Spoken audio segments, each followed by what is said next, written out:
you talking about? The contract is fulfilled.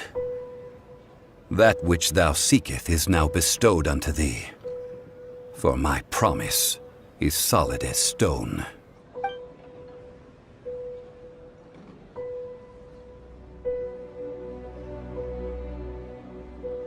How sanctimonious.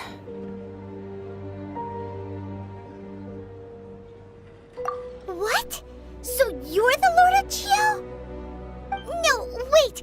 That's an exciting twist and all, but why give the Gnosis to the Fatui? I do not give it for free. I give it as agreed upon in the contract, for it is a matter solely between the Tsaritsa and I.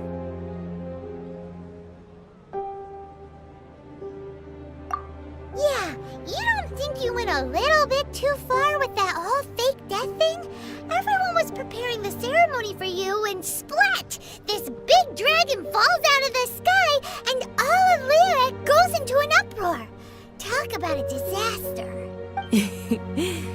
Gathering all the forces that had been bubbling behind the scenes, and then stirring them together in a pot that was bound to boil over.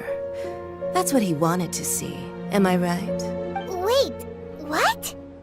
Perhaps it's best that I explain. As you know, I've dwelt upon this world for more than 6,000 years. I witnessed the founding of Liyue, together with the Adepti 3,700 years ago. Even boulders that can withstand whirlpools will erode with the passing of time.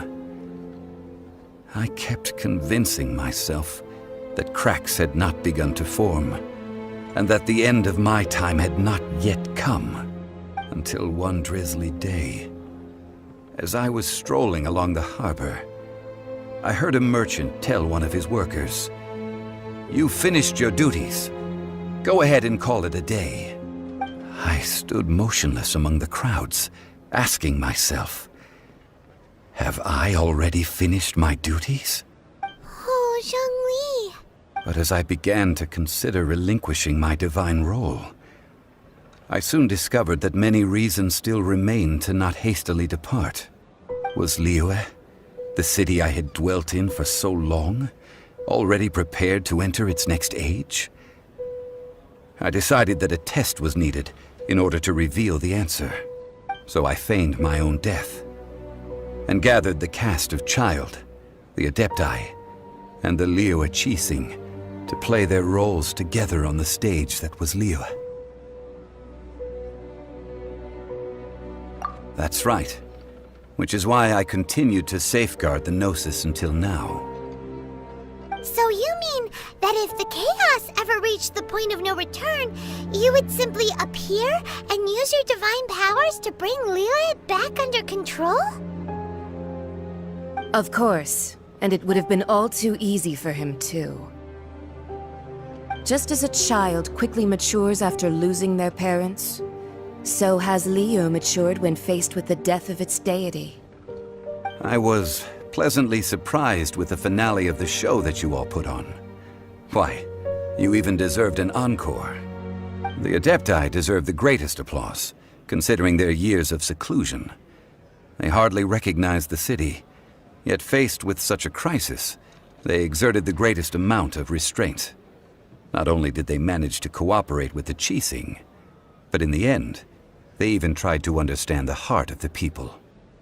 And hats off to the emissary dispatched by the Cryo-Archon to fulfill our contract, Signora. She managed to keep everything she knew in strict confidence, far from the eavesdropping ears of her colleague Child, just as I had requested. All the while, I carried on as Zhongli, and fulfilled the traditions of Liyue in this mortal form. Thank you for walking that path with me, Traveler. These things were all a part of my script. The only unforeseen plot twist was the conduct of the Liyue Qixing. I had expected them to do no more than the Adepti, to come to the defense of Liyue. But when all was said and done, they seized the opportunity to supplant Liyue's divine protectors, and used the subsequent power vacuum left by my death to quickly gain complete control of Liyue. Huh? That doesn't sound good at all. On the contrary, I think it is excellent. I had always feared that it was too soon for them to take over from me. And it was also that which I longed for the most.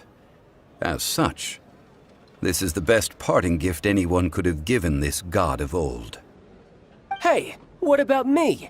Doesn't anyone feel the least bit of remorse for deceiving me? You've practically kept me in the dark!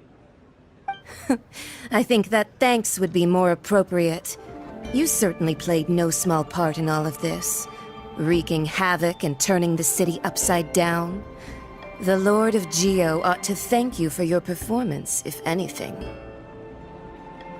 If you hadn't created the pressure of a battle between mortals, adepti, and a god, the lump of coal resting in the hands of the Geo-Archon, Liyue, would never have been able to become a dazzling diamond of a city. Huh? Just whose side are you on, mocking me like that? Are you itching for a fight?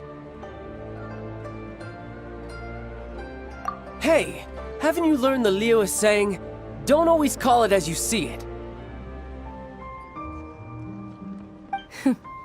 Well then, with the Gnosis in my possession, I have no use for such idle chatter. We should return to Zapoljarny Palace and seek an audience with Her Majesty, the Tsaritsa. Come, child. Fine. I'll meet you there later. I'm not sharing a boat with the likes of you. Do as you wish.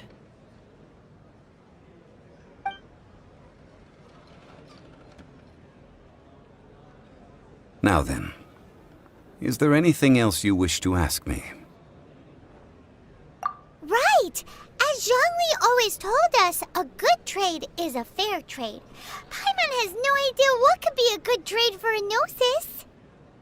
Realistically speaking, there is no such thing. Huh? However, I am the god of contracts. For thousands of years, I have made countless contracts. If the deal was of no benefit, then I certainly would not be inclined to agree to it. My agreement with the Cryo-Archon will be the last of my contracts as the Geo-Archon. My contract to end all contracts. As for the bargaining chip that the Tsaritsa used to balance the scales, uncover that answer for yourself in your future journeys.